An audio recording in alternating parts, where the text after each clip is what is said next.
MIDCमध्ये माझं 2008पासून मी इथं कार्यरत आहे. ही नवीन कन्स्ट्रक्शन केलेलं आहे मी, 1 वर्ष बी झालं नाही. मी पूर्ण जवळपास 12-12:30 वाजता इथं जाळ लागली आणि माझ्या समोरच अग्निशमचं ऑफिस आहे. तरी पण एक 10-15 मिनिट लागले त्यांना गाड्या यायला.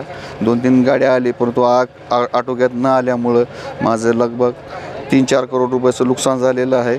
ती अशी मानसिकता झालेली आहे माझी की मी आहे नाही असं झालेलं आहे. मी एकतर पहिलेच कर्ज घेऊन पूर्ण काम केलेलं आहे. शॉर्ट सर्किटमुळं सगळं माझी आग लागली. ह्याच्यामुळं माझे बजाजचे कूलर होते, त्याच्यामुळे फर्स्ट तिला आग लागल्यामुळं सगळीकडे ती प्लास्टिक असल्यामुळं जास्त आग भडकली आणि आगीचं असं स्वरूप झालं की 3 गाड्या लागल्यामुळं बी आग आटोक्यात आली नाही. ह्याच्यामुळं भरपूर नुकसान झालेलं आहे माझं. कॉर्लॉनचे गाद्या आहेत, नीलकमलची आहेत, आपलं माझं पार्टिकल बोर्डचं मोठं काम आहे ती बी पूर्ण राग झालेलं आहे. जाळून पूर्ण राग काही हाताला यायची नाही. आणि नवीन कन्स्ट्रक्शन आहे, लोखंडी आहे, त्याच्यामुळं ती पण पूर्ण तुटलेली आहे बिल्डिंग.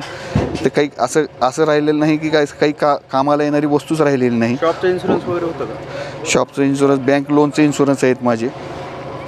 काढलेलं दुसरं नाही. किती स्क्वेअर फीटमध्ये एम्पायर आहे तुमचा? हे माझं आहे अर्धा एकरमध्ये 10,000मध्ये माझं कन्स्ट्रक्शन आहे. 2 फ्लोअरचं आहे. 20,000 स्क्वेअर फूटचं कन्स्ट्रक्शन.